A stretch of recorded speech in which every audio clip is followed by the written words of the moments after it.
حضرت عمر رضی اللہ تعالیٰ عنہ بیٹھے تھے. یہ ذرا دیکھیے یہ حضور کی تربیت یافتہ جماعت کیسی تھی.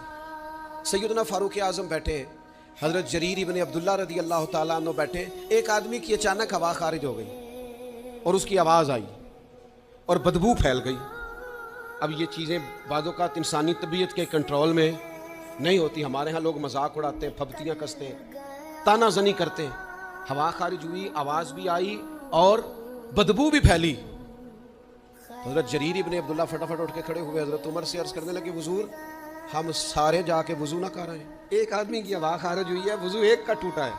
حضرت جریر فٹافٹ اٹھ گئے کہ کہیں کسی ایک کی طرف لوگوں کا اشارہ نہ ہو جائے, وہ بندہ شرمندہ ہوگا, پردہ کھلے گا. یہ تربیت ہے رسول اللہ کے صحابہ کی. اٹھ کے کھڑے ہو کے عرض کی حضور امیر المومنین چونکہ آپ اس وقت ہمارے اجازت دیں, سارے وضو نہ کر رہے ہیں.